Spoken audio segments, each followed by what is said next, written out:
Este programa es presentado por Rancho Grill, un oasis de placer.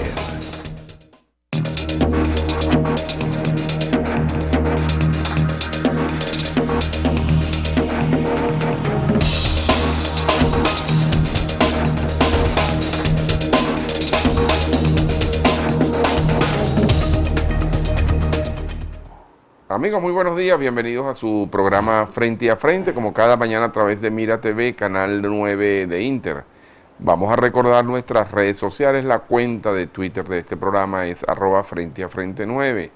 Mi cuenta personal es @JairCuba. También tenemos activa ya nuestra mensajería de texto, el 0424-234-4084.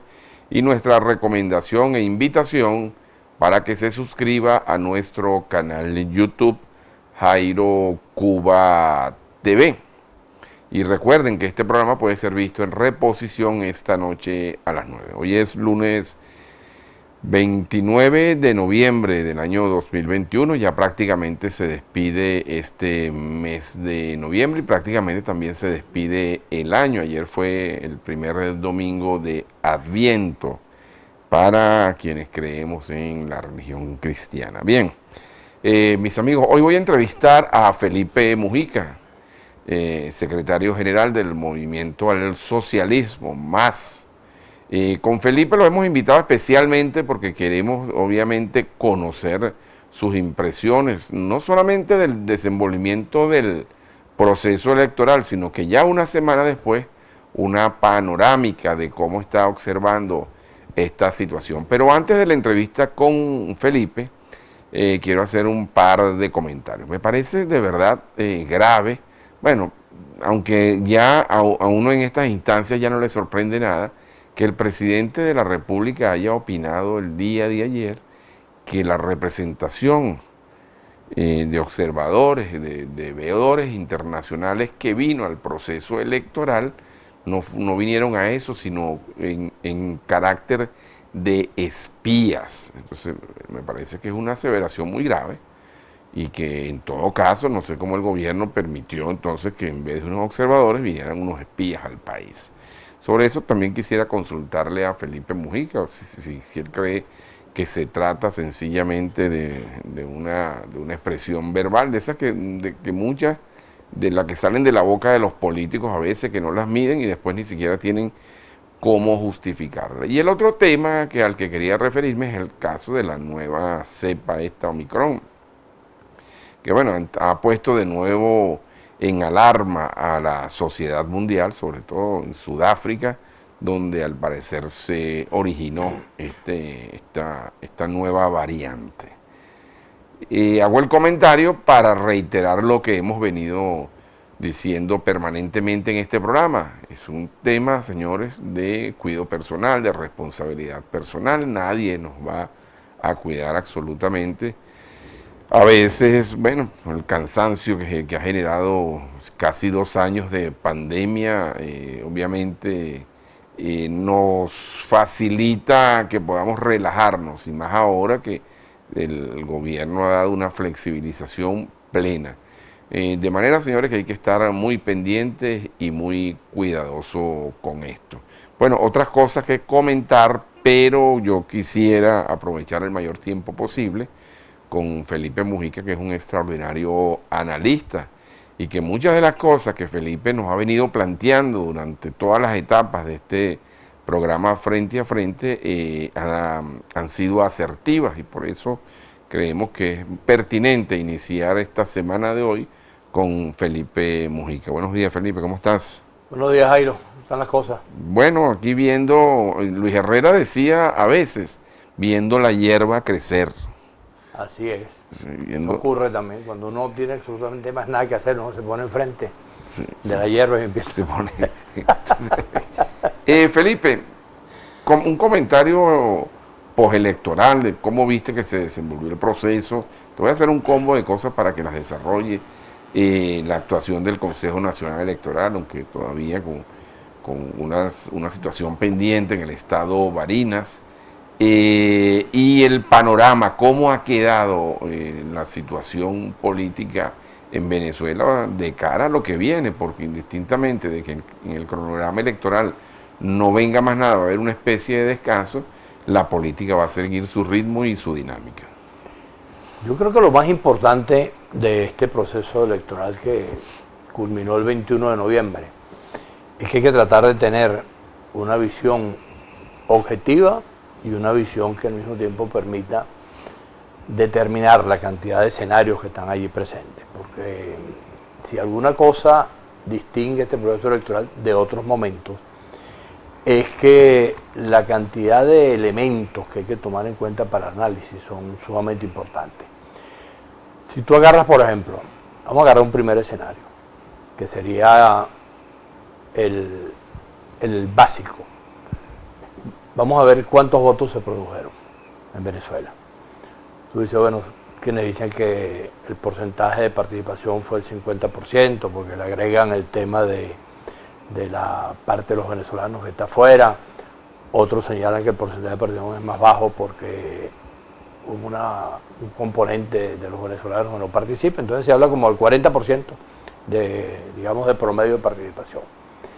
Cuando tú ves los números y sumas los números del gobierno, de los partidos del gobierno, que son varios, y sumas los números de los partidos opositores, que son también bastantes, te das cuenta al final de que te da un resultado muy claro, donde se indica que quienes votaron contra el gobierno somos mayoría.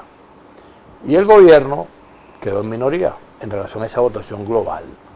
Creo que alguna vez hablamos de la posibilidad de que esta elección se convirtiera en un referéndum. Bueno, en efecto, ese resultado evidencia un referéndum. Es un primer escenario.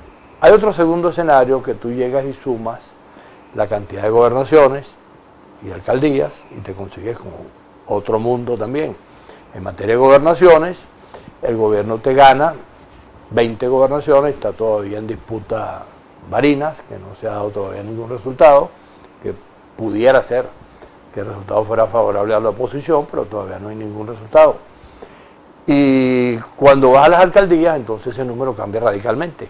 El gobierno pierde una cantidad de alcaldías que antes había tenido, la oposición avanza también allí, y cuando tú ves la totalización de los votos en materia de alcaldías, en materia de gobernaciones o en materia de legislatura, te consigues con otro resultado. Ahorita mientras te esperaba, estaba ahí sentado viendo el teléfono y vi un video de Maduro, donde Maduro habla, no sé si es de ayer o antes de ayer, de la situación interna del oficialismo. Y entonces reconoce que con el resultado de las alcaldías se produjo una derrota de ellos y que esa derrota tiene que ver con su problema interno. Sin ambigüedades, Maduro dice, bueno, nosotros fuimos a unas elecciones primarias, el resultado primario generó tal o cual cosa y entonces eso implicó que una parte de los que están con nosotros no votaran. Y entonces de ahí en adelante siguió con todo su discurso diciendo que él sabía quiénes eran, etcétera, etcétera. Pero lo más importante es que señala que allí hay un problema interno. Ese es otro escenario, la división del gobierno y los resultados. Por otra parte, los números opositores. Es evidente que si la oposición hubiese sido un factor unitario, el resultado era distinto. Cuando tú agarras por pura ociosidad y sumas el segundo y el tercero de 19 estados, el que va segundo se convierte primero.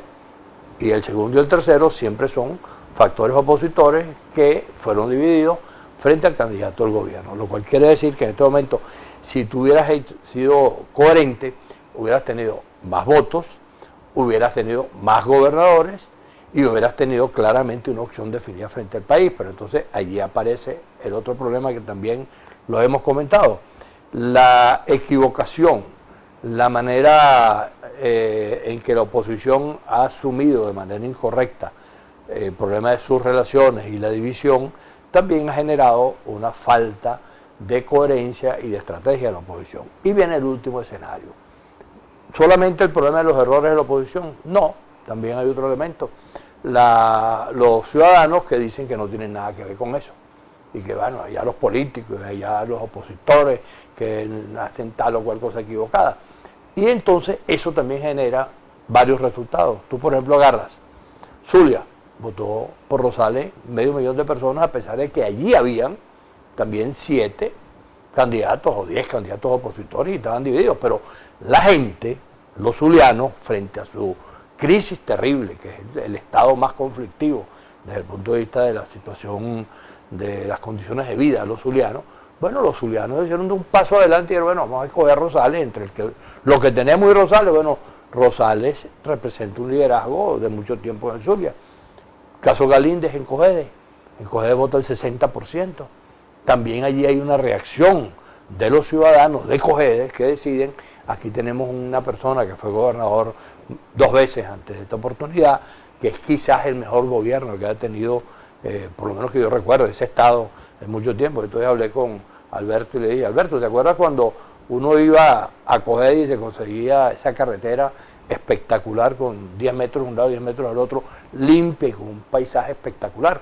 Bueno, entonces me dijo, sí, yo me acuerdo, Felipe. Entonces la gente vota por Galíndez. El caso Morel. Morel también ocurre lo mismo. Morel es un candidato donde también hay 6, 7 opciones opositoras. Y sin embargo la gente participa, vota por Morel y derrota al gobierno. Esto lo que quiero decir es que el escenario es variado. Hay que ver que las cosas que hay que corregir son varias. Hay que corregir la torpeza opositora y los errores opositores. Hay que corregir la decisión de los ciudadanos de decir que no participan por los errores, porque los ciudadanos pueden, como lo dijimos expresamente, se equivocaron los partidos al no ir aliados, se equivocaron los candidatos al no ir aliados, le corresponde a los ciudadanos con su voto corregir y votar por los mejores, que fue el planteamiento que nosotros hicimos. Eso se hizo en 3 estados y produjo un resultado.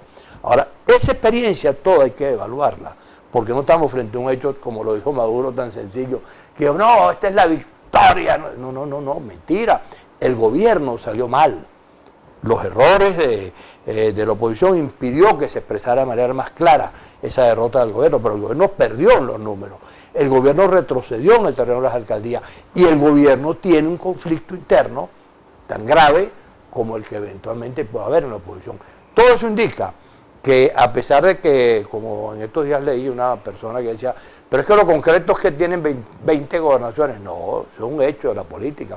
Pero el retroceso del gobierno, la peor votación, que es el último cuadro que quiero evidenciarte, tú revisas la votación del gobierno desde el año 98 a esta fecha, estamos hablando de 22 años, más o menos, 22, 23 años, esta es la peor votación del gobierno en 23 años de participaciones electorales, lo cual indica claramente que el país no quiere saber, la mayoría del país no quiere este gobierno, la mayoría del país andamos buscando una solución donde de manera plural, sin exclusiones de los venezolanos, podamos buscar una solución que permita que el país recupere lo que necesitamos recuperar, que son las condiciones de vida de los venezolanos en el tiempo de hoy. Y eso se abre claramente como una posibilidad. Depende ahora de si los sectores opositores tienen la capacidad, primero, de reconocer sus errores, que si no reconoces los errores, no estás haciendo nada, porque vienes a poner una torta. Entonces lo primero que tienes que hacer, mira, reconozco que me equivoqué. Y a partir de reconocer que me equivoqué, entonces vamos a encontrarnos y vamos a buscar la manera de ver cómo se puede, si es que se puede, reconciliar la oposición. Y esto todavía no ha terminado porque hay una serie de situaciones que están planteadas en términos de reclamos. Está Varina, está lo de José Luis aquí en los Altos Mirandinos. Ayer escuché que Diosdado Cabello dijo que será necesario impugnar, ellos iban a impugnar también los procesos de las alcaldías. Es decir que todavía el merequetengue sigue en movimiento. Bien, Felipe, tengo que hacer una pausa. Al regreso de esta pausa vamos a tratar voy a tratar de conocer de tu boca y las personas que nos están viendo a esta hora, cómo se recompone y cómo se hace un mea culpa de esto, porque pareciera que es muy simple y que hay tiempo, pero el tiempo en política y en la vida está corriendo raudo y veloz. Mis amigos, una breve pausa y ya venimos en su programa Frente a Frente.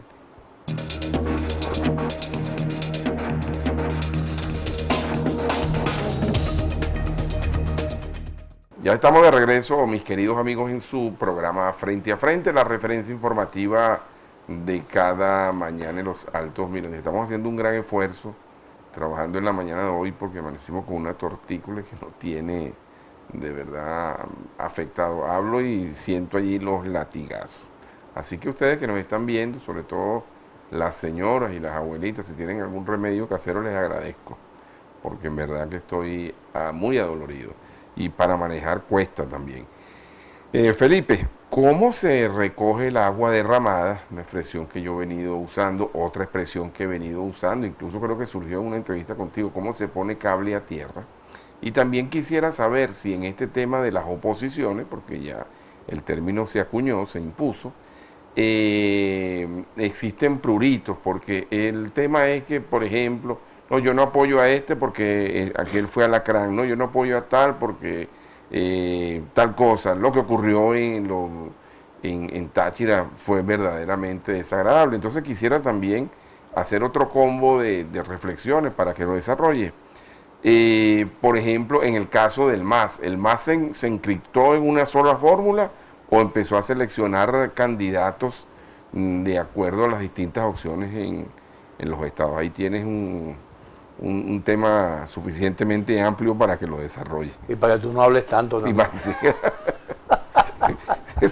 sí, me río. Pues, mira, Jairo, comenzando por la última parte del asunto. Lo contrario de Kiko, ¿no? No le digas eso porque dice que yo soy el que dice eso. Sí. Mira, el tema de la proposición del MAS. Nosotros en enero, vamos a tener ya un año del aniversario del MAS.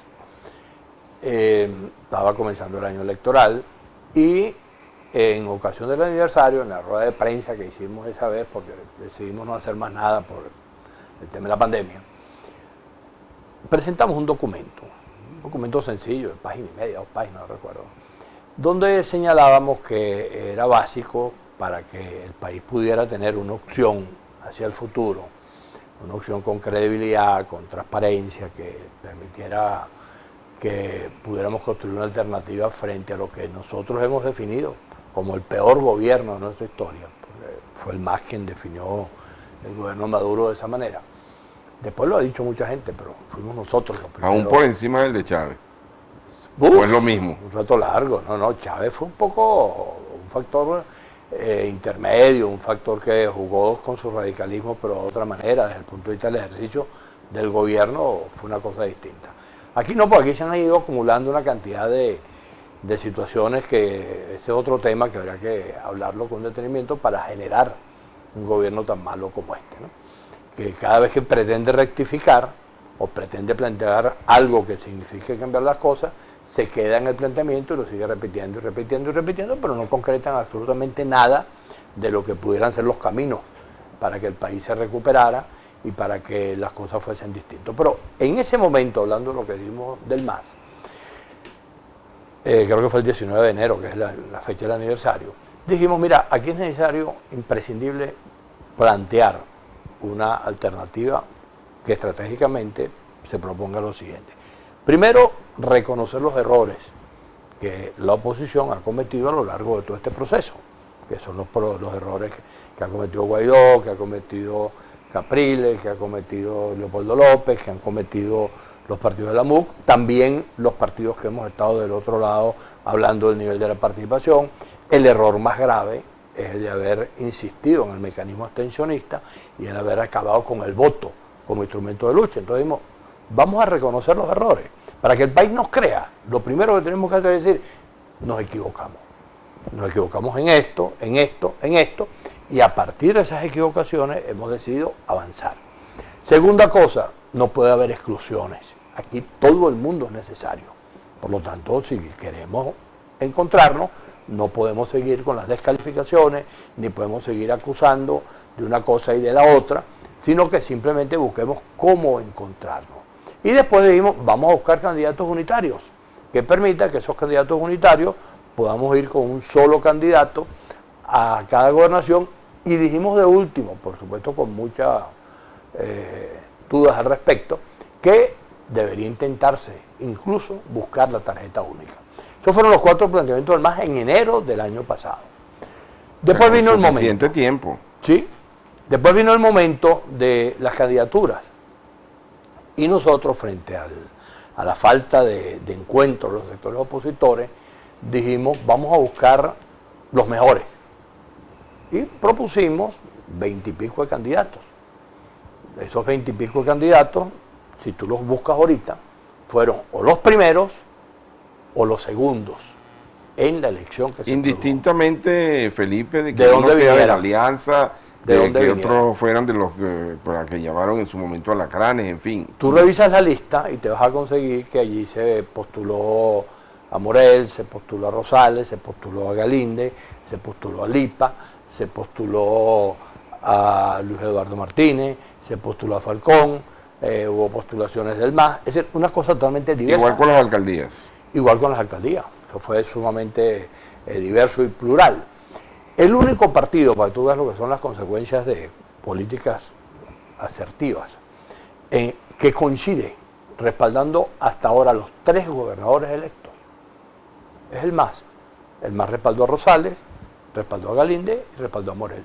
Ninguna otra organización política de la oposición. Pongámonos ahí un momentico, detengámonos. Rosales de la MUD, Sí, Galíndez de la MUD y Morel yo creo que independiente. en la alianza. Dicen que, pero en la alianza, yo diría independiente respaldado por la alianza y respaldado por una serie de organizaciones. Por Fuerza Vecinal, Fuerza Vecinal.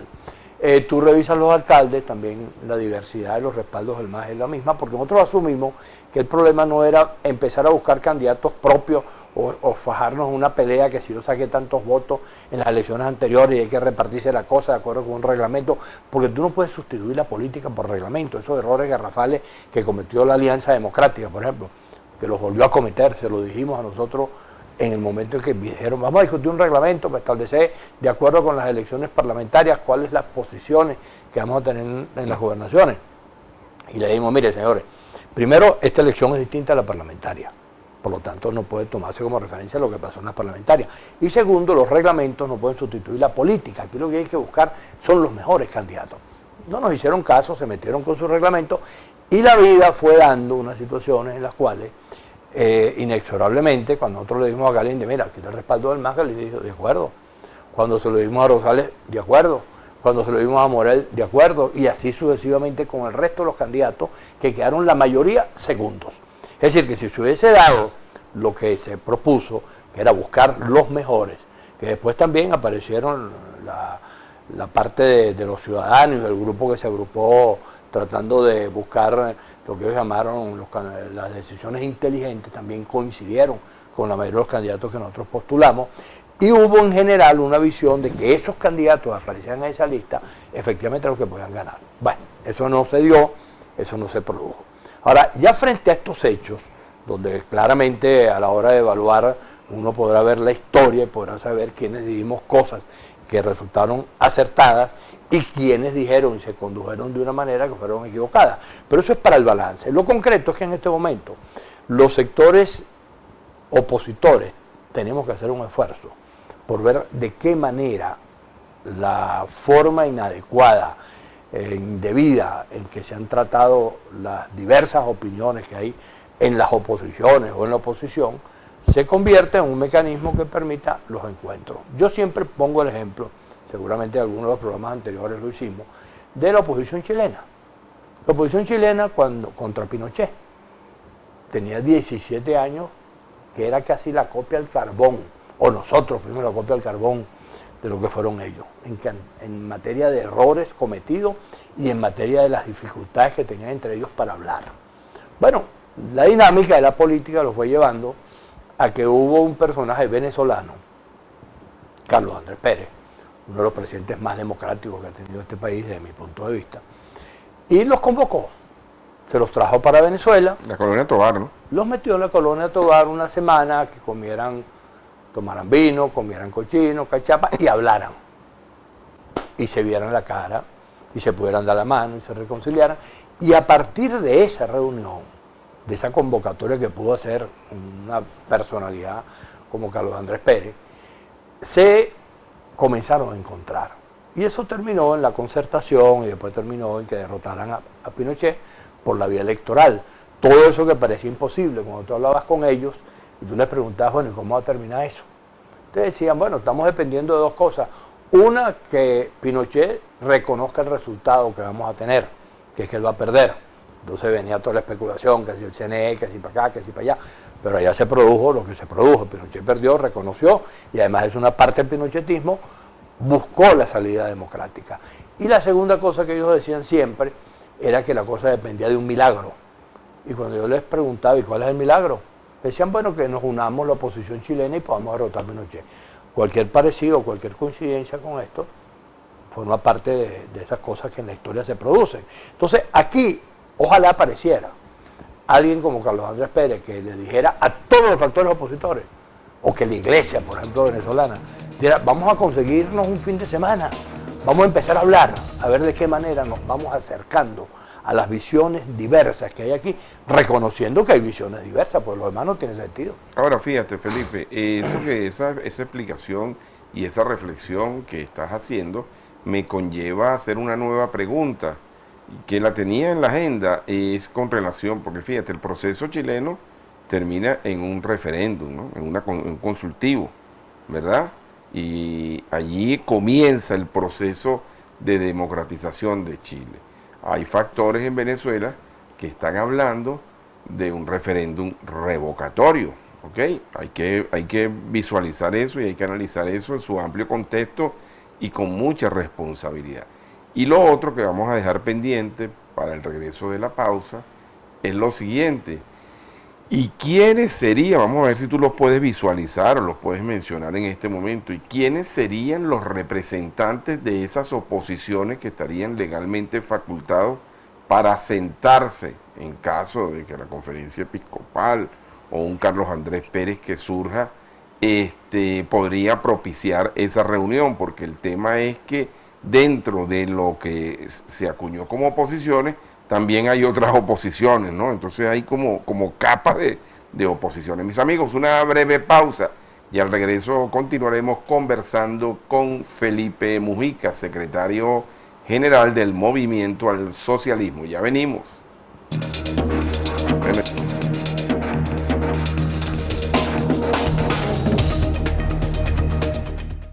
Estamos de regreso, mis queridos amigos, en su programa Frente a Frente. Con tu permiso, Felipe, quiero darle paso a la mensajería de texto, porque si no se nos queja la gente también. Buenos días, si José Luis Rodríguez ganó y por eso está impugnando, igual perdió Héctor y ganó David Uzcategui, porque la gente votó en Tubada. David no va a impugnar. Héctor no me dice que hace 4 años más pusieron el agua la semana de las elecciones y ya no hay agua. Esther de la Estrella denuncia esto. Cuando murió Chávez también murió la revolución, ahora lo que hay son puros derechistas camuflajeados y el pueblo en verdad chavista votó y dijo, mejor malo conocido que malo por conocer.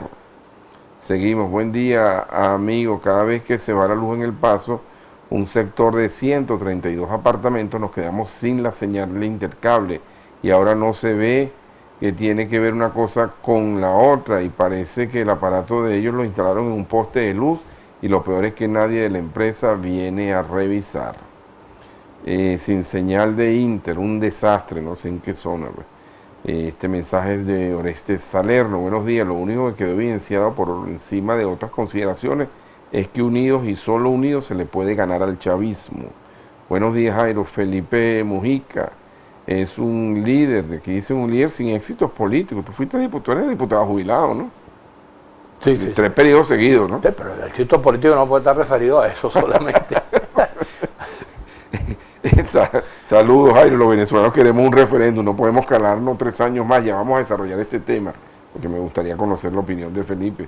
Y sobre todo con este panorama visualizado con lo de Chile, que como decía Felipe también, una copia al carbón, el proceso venezolano en este momento. Miles de bendiciones a las maestras Ana y Gabriela Zúcaro, son ciudadanas ejemplares del municipio Carrizal, su amor, humildad y dedicación para los niños es único, las queremos y las vamos a extrañar. Me sumo a esta opinión. Buenos días, Jairo, felicitaciones por excelente programa. Tengo más de un mes sin internet y sin teléfono en mi oficina, angustiado sin poder trabajar. Cerraron definitivamente la oficina de CanTV del Centro Comercial La Hollada y los usuarios no tenemos una atención adecuada para solventar los problemas. Mi número es el 0212-364-6465. Lo denuncia Paulo Andrade. Buen día. Felicitaciones a los organizadores del gaitazo en el sector El Retén. Buenos días, Jairo. El problema que tiene la oposición es que se opone al pueblo y no al gobierno. Una interesante reflexión, ¿no? Tiren el referéndum. Los chavistas tenemos con que aquí los esperamos para volver a derrotarlo. Bueno, Felipe, ahí hay comentarios, si quieres comentar acerca de eso, pero quisiera retomar lo del tema de que te dejé el referéndum antes del corte, sí, y quiénes, cómo se elegirían esos representantes de las diversas oposiciones para tratar de orientar, porque es que yo soy de lo que creo, me voy a permitir la opinión, de que si se va a un proceso de este tipo, tan riesgoso como el referéndum en las condiciones en las que todos sabemos, pero si se va desunido, si uno rema hacia adelante y otros reman hacia atrás, mejor es no participar en una situación de esa, ¿no? Mira, bueno, múltiples comentarios. Yo creo que el tema de cómo hacer para encontrarse los sectores opositores es que debe haber un mecanismo amplio, plural, que garantice que esas conversaciones se hagan como de alguna manera se vienen haciendo ahora en términos distintos. Por ejemplo, en el caso del MAS, nosotros hemos venido reuniéndonos con distintos factores opositores que fueron de diversa manera en el tema electoral, que nos conseguimos en un sitio, no nos conseguimos en otro, fuimos allá, ya no fuimos, etcétera.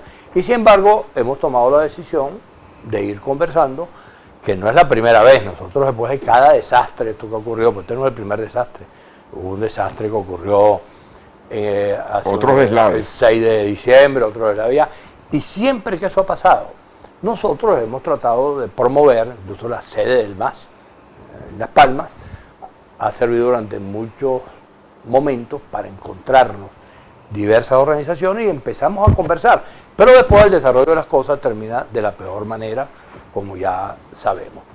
¿Qué debería hacerse ya sobre la base de esta experiencia, donde además por primera vez está evidenciado claramente que el gobierno es minoría y que la unidad de los sectores que nos oponemos al gobierno podríamos estar un gran acuerdo político, estratégico, que le pudiera decir al país, mira, aquí vamos a conseguirnos en otro país donde todos vamos a caber, porque aquí va a seguir existiendo chavistas, adecos, copellanos, masistas, de Primera Justicia, venezolanos que no son militantes de ningún partido, y esa es la pluralidad de Venezuela, y ese es el pluralismo que nos conviene desde el punto de vista del futuro para que el esfuerzo lo hagamos entre todos. Entonces, ¿cómo hacer para conseguirnos? Bueno, yo creo que primero las reuniones bilaterales son sumamente importantes porque permiten ir achicando las diferencias e ir estableciendo algún mecanismo. ¿Qué mecanismo? Bueno, yo diría que hay uno sencillísimo, que es que tú agarres y busques las organizaciones políticas que existen y le digas, mira, señores, tal día, tal hora, en tal parte del mundo, o en Venezuela, o fuera de Venezuela, nos vamos a conseguir. Los invitamos para que vaya uno por cada partido a dar su opinión. Y no te metes en el brete de que si vamos a escoger por aquí y por allá. ¿De qué estás hablando? Suponte tú que sean, no sé, 40 partidos. Bueno, estás hablando de 40 personas. Es una reunión perfectamente manejable, claro, en cualquier escenario del mundo. En vez de tú ponerte a escoger, no, que vamos, que si ¿cuántos ministros por aquí hay? Bueno, imagínate, tantos ministros, o el tamaño de las organizaciones. Entonces, que tú convoques 40 personas, así es, uno por organización, sin decir que tú tienes tantos votos, y no, ahí no se va a votar nada, ahí lo que se va a hablar. Y si tú quieres hablar, tú no tienes que... No se va a medir fuerza. No se va a medir fuerza, no cuántos votos tienes tú, cuántos están de acuerdo con una cosa, no. Hablar de la situación venezolana como, con el ejemplo que ya colocamos, se habló en la colonia Tovar cuando Carlos Andrés Pérez convocó a la oposición chilena y allí no fue que hicieron una elección previa para que fuera fulano, no, construyeron previamente un acuerdo político para que se consideran fulano, mengano, el otro y el otro, y allí estuvieron hablando. Bueno, perfectamente eso se puede hacer o en Venezuela, yo digo por ejemplo una institución como la Iglesia, que ha tenido distintas opiniones, pero que merece el más amplio respeto por parte del país, pudiera ser, si ellos estuvieran dispuestos a convocar un grupo de venezolanos para hablar lo que está pasando en Es mejor que te lo convoque un factor así que un político. Claro, porque cuando lo convoca un político, pues nosotros tenemos esa experiencia, si aparece el MAS convocando, no, eso es el MAS porque el MAS no sé qué cosa, o si aparece fulano, no, eso es porque tal cosa. Entonces, bueno, es preferible que se busque un factor de esa naturaleza, eso hay que construirlo para ver qué ocurre. Eso en términos de la reunión, ojalá se vaya creando un escenario favorable para que esa reunión se pueda producir y podamos conversar al respecto para ver si eso que comentó uno de los Twitter que mataron del problema de los logros políticos convierte en no un problema personal, sino un problema global. Porque el problema de los logros políticos no solamente depende de lo que tú personalmente obtengas, tiene que ver con todo esto. Nosotros podemos decir ahí, por ejemplo, el gran logro político de una organización como el MAS en toda esta etapa es haber sido una suerte de Cassandra, de haber sido una organización que ha estado permanentemente diciendo lo que puede pasar, lo que va a pasar, y bueno, la mayoría de las cosas que hemos dicho han terminado pasando.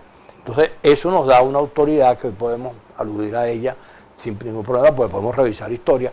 Nosotros además tenemos dentro de nuestros atributos el que nosotros no tenemos problema en reconocer los errores. Nosotros hemos dicho, por ejemplo, lo hemos dicho públicamente, el peor error, el más grande error histórico del MAS fue haber respaldado a Chávez, y lo hemos dicho públicamente y lo reconocemos porque creemos que allí el MAS cometió una equivocación política. Y lo hemos dicho, y después, sin que eso tenga que ver con un problema contra el chavismo, no simplemente una decisión política, que hemos llegado a esa conclusión y lo hemos reconocido sin problema. Por eso nosotros decimos, hay que reconocer los errores, porque si no se reconocen los errores es muy difícil conversar. Si tú no me reconoces a mí que tú te hiciste tal o cual cosa y que eso fue lo que ocasionó tal situación, bueno, entonces es muy difícil, porque no podemos, como yo lo digo a la venezolana, permanentemente echarle la culpa a otro, sino que tenemos que asumir la parte de Ahora, la Felipe, ¿hay ambiente para eso? Ambiente, ¿Y tú sientes, no hay ambiente entonces? hay que crearlo porque eso no es sencillo. Sí, cada quien anda por su lado todavía. No se puso la torta, y la torta no se puso sobre la base que cada quien pensaba que se estaba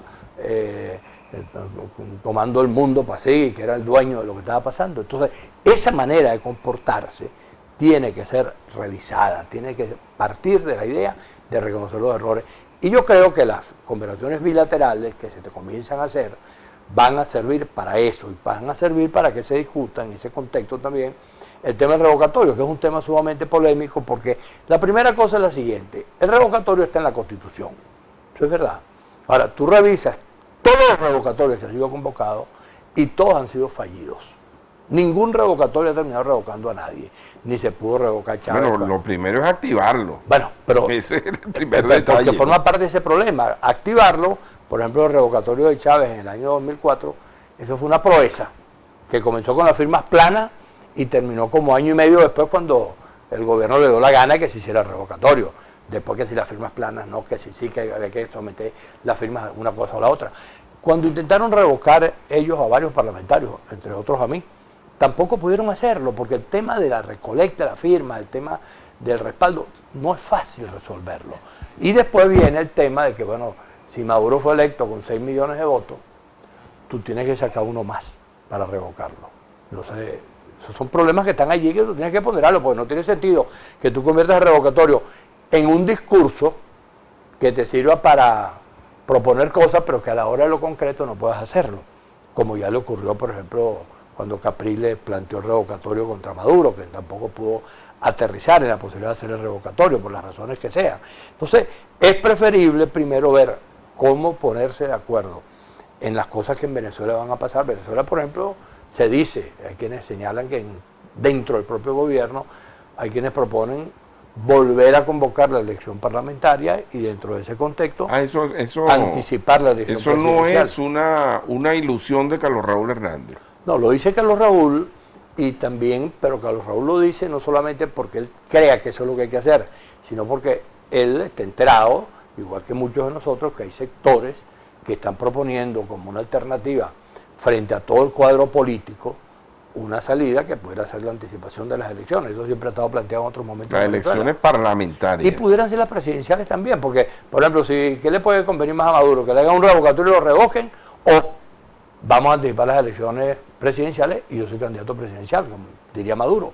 Es decir, es un problema de las conveniencias y de los problemas internos que están en juego también en el gobierno, donde se sabe que hay por lo menos 4 o 5 nombres que están circulando como posibles candidatos presidenciales, igual que ocurre en el campo opositor, como es a la venezolana, porque todavía estamos a 2 años de las elecciones, estamos terminando un proceso como este, y ya hay quienes creen que por tal o cual resultado, fulano de tal o mengano, tiene que ser candidato presidencial. Entonces, todo eso hay que tratar de ver cómo darle una administración distinta, una estrategia diferente, que permita que la sensatez, el colocar a Venezuela en letras mayúsculas como el centro de las cosas que hay que resolver y no el problema de fulano, mengano, que requiere ese liderazgo, las cosas que la gente dice, no, es que hay que buscar liderazgos nuevos y resulta que los 3 líderes que acabas de elegir en cada gobernación no son precisamente eso, porque los liderazgos nuevos no se buscan por cambiar de edad, los liderazgos van surgiendo de las circunstancias políticas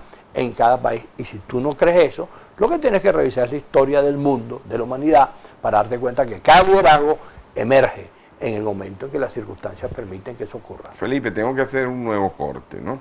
Yo quisiera tratar de acercarnos a ver cómo se puede desenredar este tema, por ejemplo, de sentar a las oposiciones, porque es que el tema es complejo. También, Felipe, fíjate, por ejemplo, el caso de AD. ¿No? Hay 2 AD, indudablemente hay 2 AD. 2 AD dirigida por 2 ADECO, no de que les quitaron el partido y se lo pusieron a tal como ha ocurrido con otros. En el caso de COPEI también podríamos decir que hay 2 COPEI, bueno, y hay una ambivalencia con algunos dirigentes que están en el COPEI TSJ y el COPEI que llaman OTCA. Eso es complejo para tratar de sentar a todas las oposiciones. Pero yo quisiera también la opinión final de Felipe Mujica con relación al referéndum revocatorio. Si lo ves viable o tú crees que es mejor continuar con el proceso de negociación en México, y si crees que esta mesa debe recomponerse en cuanto a la representación opositora. Ahí te dejé una manera de cosas. Amigos, ya venimos en su programa Frente a Frente y esta entrevista con el secretario general del MAS, Felipe Mujica.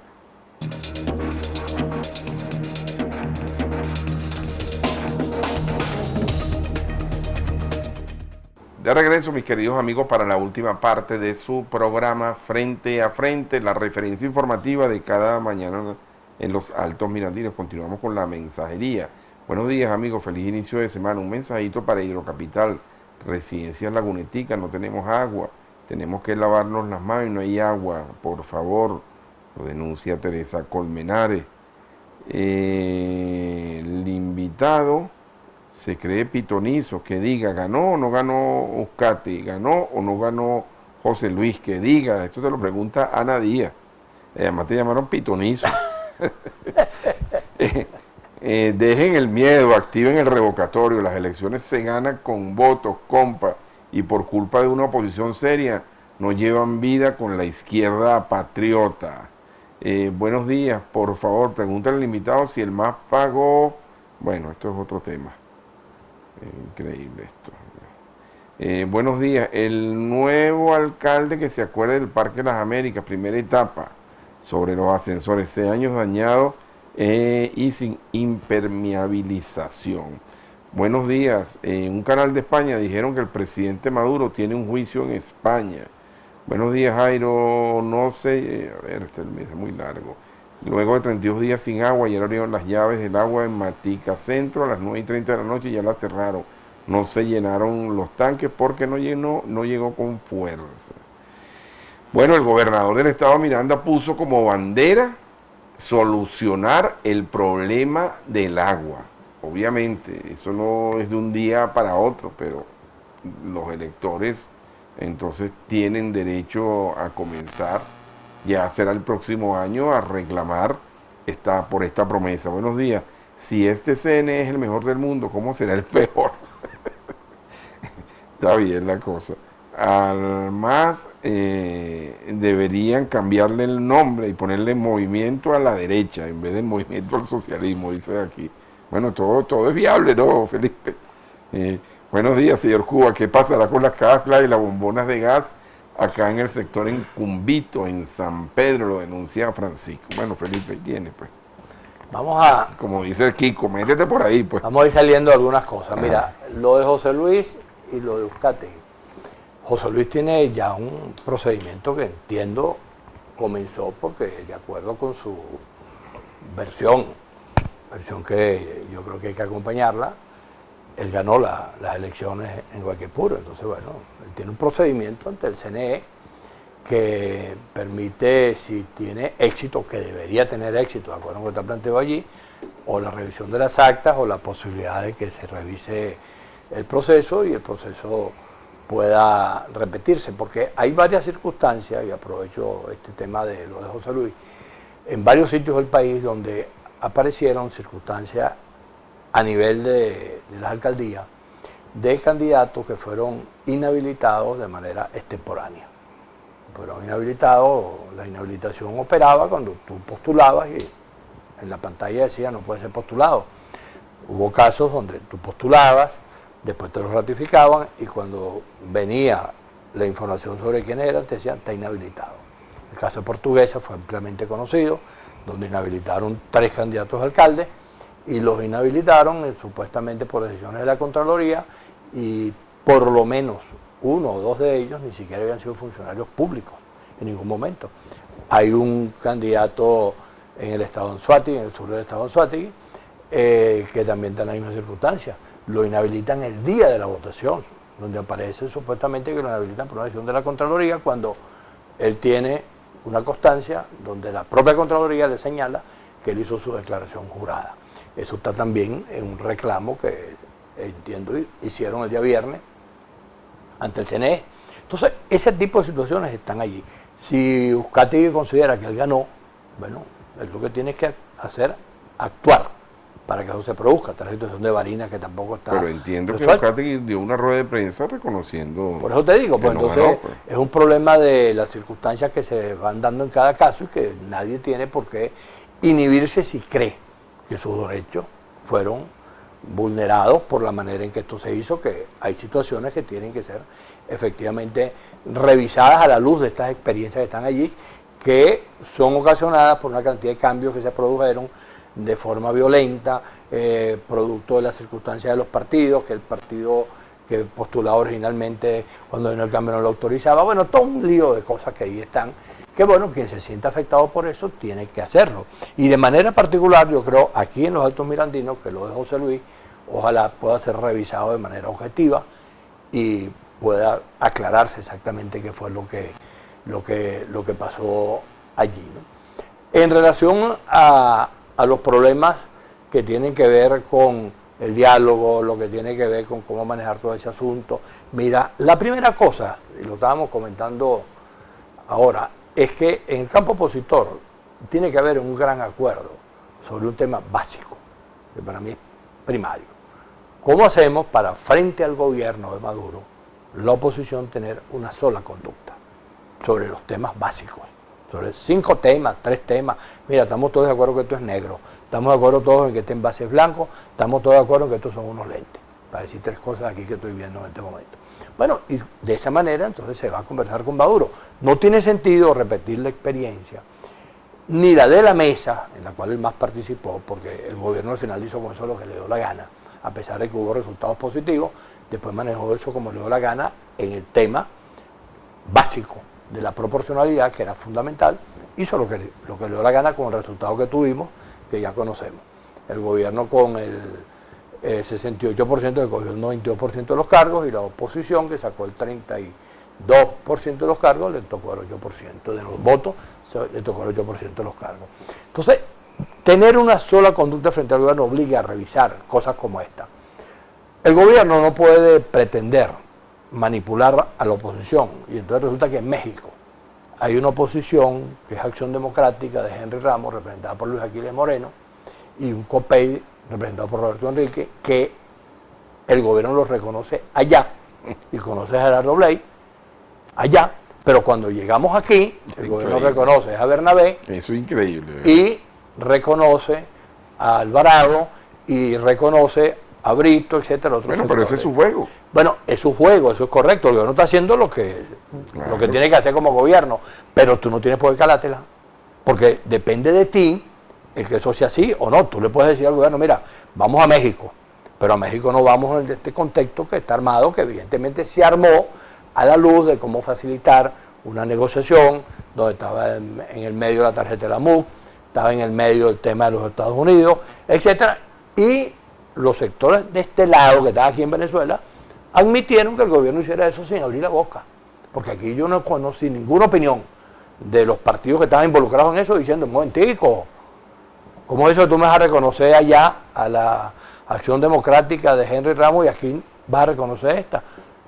Ni tampoco escuché a Copey, que en el caso de Copey no es que hay dos, en el caso de Copey creo que hay como 4 Copey más o menos por lo que yo conozco.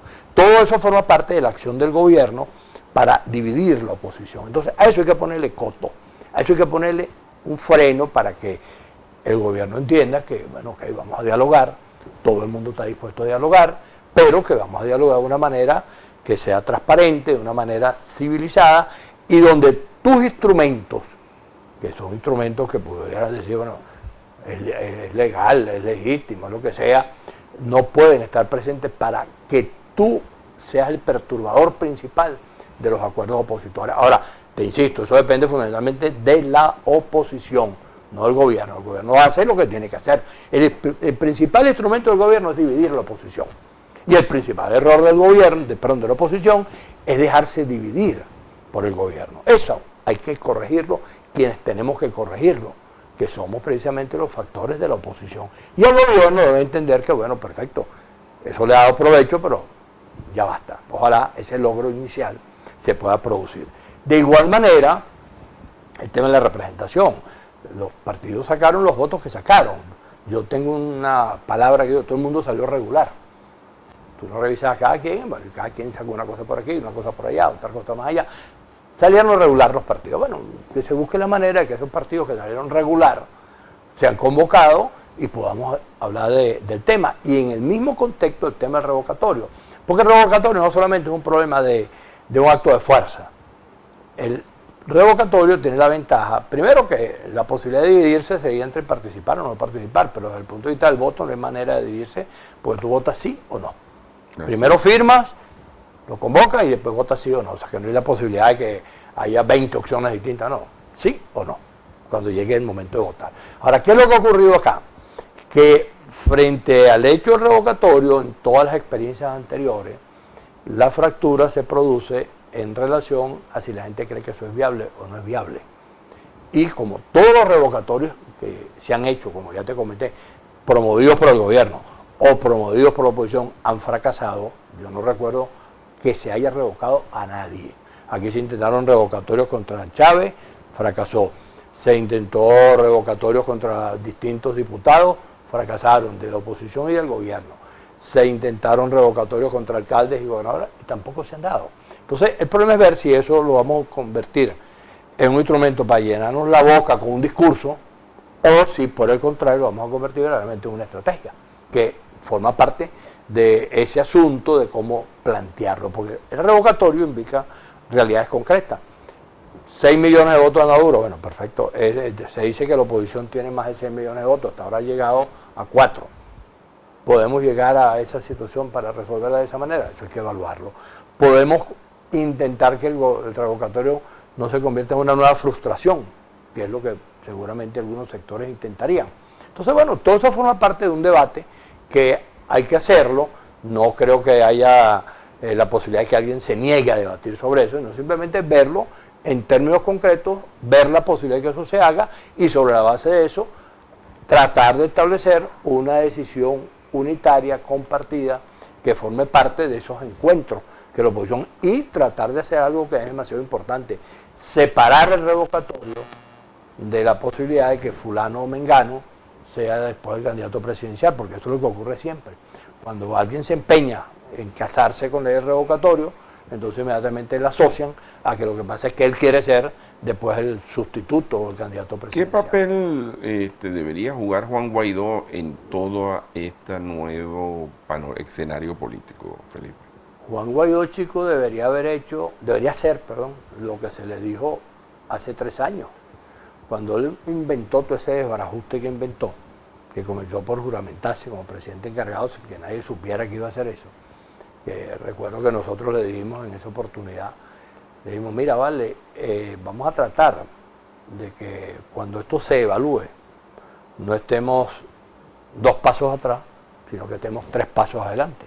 Bueno, si evaluamos ahorita no es que estamos 2 pasos atrás, estamos como 1.000.000 de pasos atrás en relación a lo que eso pudo haber significado en aquel momento. Y le dijimos que su papel principal era que él se convirtiera en convocante, precisamente del campo democrático, que pudiera convocar a toda la oposición, que pudiera abrir un diálogo. ¿Eso es temporáneo ahora o sigue vigente? Bueno, él forma parte de la oposición. Él perfectamente, si se olvida de esas cosas que él sigue conviviendo, que es el presidente encargado, que para acá, que para allá, cosas que no tienen nada que ver con la vida, ¿no? Porque incluso hay quienes dicen, en estos días vi un diálogo de eso, ¿cómo se va a revocar un presidente que no existe? Si el presidente encargado es Guaidó, ¿por qué vas a revocar a Maduro? Todo eso forma parte de ese debate. Sí. Y esto yo lo vi y vi que alguien dijo, bueno, pero ¿cómo vamos a revocar a alguien que no es presidente? ¿Qué sentido tiene eso? Entonces, todo ese tipo de enredos están allí. Guaidó, ¿qué es lo que debería hacer? Bueno, el chico forma parte de este esfuerzo, dejarse de esas cosas que él dice, igual sus amigos, y ver de qué manera él reconoce sus errores, como lo estamos planteando para todo el mundo, y como a partir del reconocimiento de los errores, se plantea un escenario de encuentro donde, bueno, independientemente de las diferencias que se han tenido antes, se pueda conversar. Finalmente, María Corina Machado apareció en la palestra pública. Yo vuelvo a insistir, yo no he estado de acuerdo con las posiciones de María Corina, pero debo reconocer que ha sido coherente desde el principio hasta el fin. Ahora aparece en la palestra pública proponiendo que el liderazgo de la oposición debe definirse mediante unas internas. ¿Qué opinas tú, Felipe? Mediante unas primarias. Sí. Imagínate el liderazgo opositor definido por unas primarias y el gobierno votando en las primarias. Imagínate eso, porque las primarias son universales. Así y es. la posibilidad de que el gobierno decida meterse en esa escogencia, bueno, es brutal. Eso no es un problema de ese tipo. Quedará Diosdado Cabello como...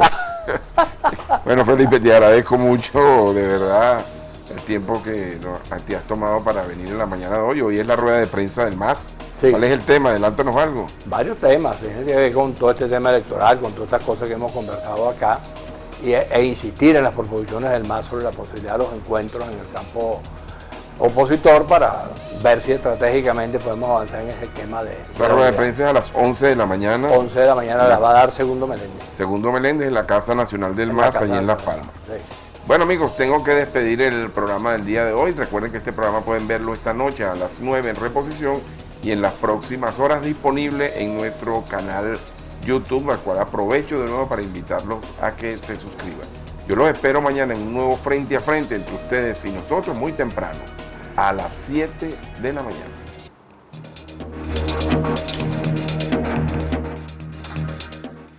Este programa fue presentado por Rancho Grill, un oasis de placer.